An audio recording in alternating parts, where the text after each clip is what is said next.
Kit here, doing my daily vlog. Today's theme, famous through YouTube. I know, pretty awesome.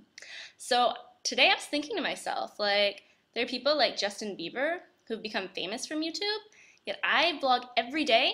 I can't even get a part-time job. So, there are people that have thousands of subscriptions to their YouTube channel. You know how many I have? I have 2. One of them is my mom. Hi, Mom! So, I did some research because I thought, these people can't just be better than us. They have to have some special secret, one that us regular people don't know about. So I read this article called The YouTube Effect by Moses Narn. And in it, I read that there are 20 million visitors to YouTube a day who watch 100 million videos. And get this, there are 65,000 videos uploaded every day. So I guess I kind of understand why my 1 out of 65,000 doesn't get hundreds of millions of views, but I could get more than 2. So I read this book, front to cover. Amazing book by this brilliant man named Dr. Strangelove.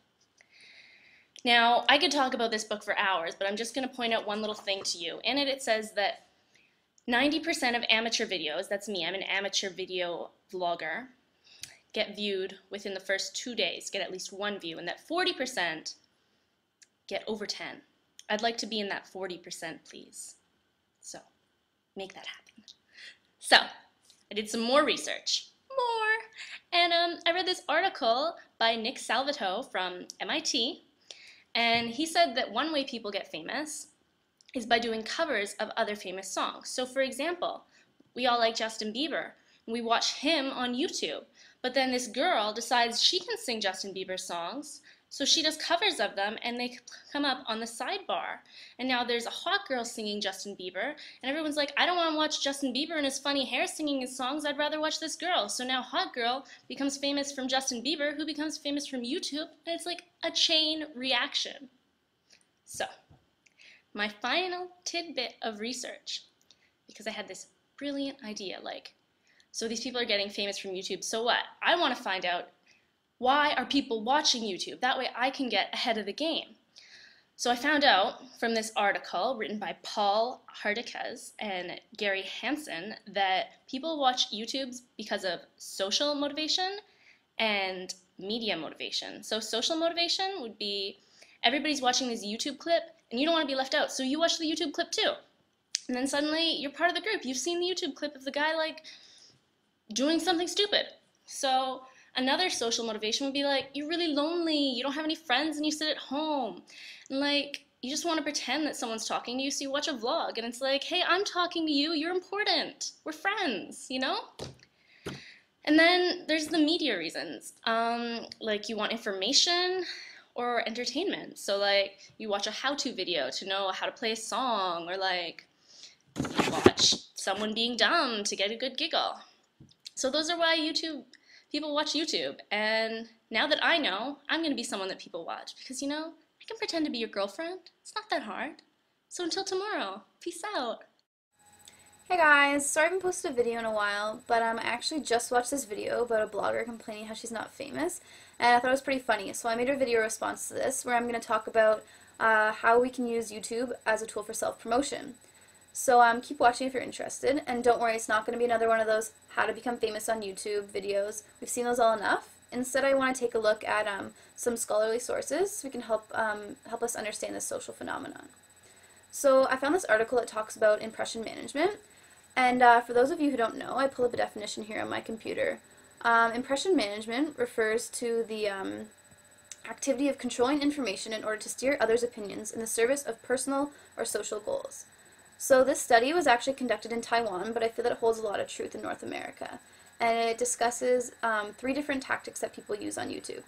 So the first tactic is called basking, which talks about how people claim association with a celebrity to gain and enhance their image. The second tactic is mystery tactic, where you use a mysterious identity and kind of draw away from your physical appearance to get more attention towards your talent. And the third tactic is called self-promotion, where people, kind of show off their talents to gain fame. So I'm not trying to say that if you follow one or all of these tactics that you're going to become famous, but I think it's really important to understand what techniques are successful in gaining audience attraction. So I also looked at an article by David Marshall where he talks about two different types of culture in a society. So representational culture is media constructed, whereas presentational culture is self-constructed. So representational culture, this theory stemmed from Irving Goffman's book, The Presentation of Self in Everyday Life, written in 1959. But since then, with the introduction of new media, people have the ability to, construct their ideal self online. And so that's why David Marshall of Deakin University decided to add this term, presentational culture. So as you can see online, people have the ability to create their ideal self online, as we couldn't before, like when Irving Goffman was writing his book in 1959. And because we live in this world of presentational culture, whether we use mysterious, basking, or self-promotion tactics, we can be anyone we want to be. And this has allowed people to share their ideal selves with others via YouTube when this was not usually possible. And thus this has led to recognition or fame. So I hope you understand a little bit more about this social phenomenon and about YouTube and self-promotion. Now definitely check out what other people are saying on YouTube because I only got to cover a little bit and it's a really interesting topic. So if you have any comments, leave them in the comment section below. But thanks so much, guys. Bye. Hi guys, this is a response to Vanessa's video on self-promotion on YouTube, and I want to talk more about the audience aspect and what they get out of it and that relationship between them. And yeah, so Donald Horton and Richard Wall in the 1950s came up with this theory about parasocial relationships and how when there's an illusion of face-to-face relationship between the audience and the performer, or the blogger, or whomever it may be. So it's really interesting and really relates to YouTube in how they describe it, because they recommend that you talk directly to the audience and as if you were conversing with them, and personally and privately, which is very much what YouTube is all about. And that helps create that relationship with your audience.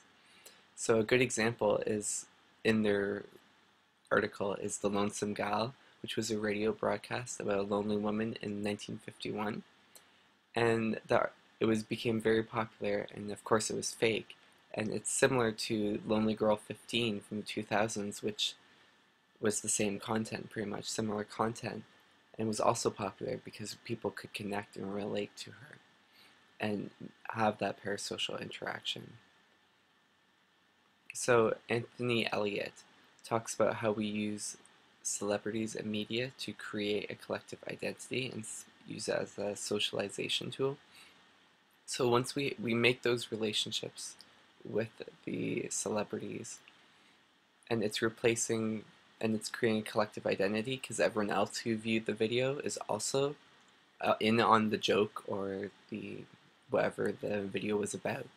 So while it used to be institutions like family and church that really create a collective identity with others, now things like YouTube and Facebook and Twitter are creating a collective identity for us.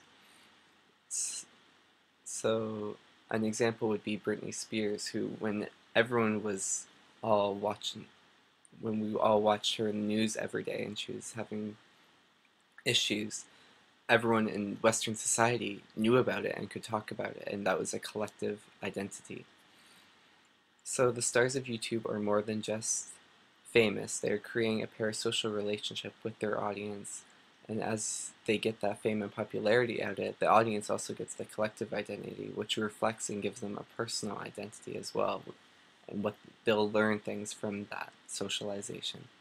So I hope all you want to be YouTube stars take note and make that parasocial relationship. See you next time.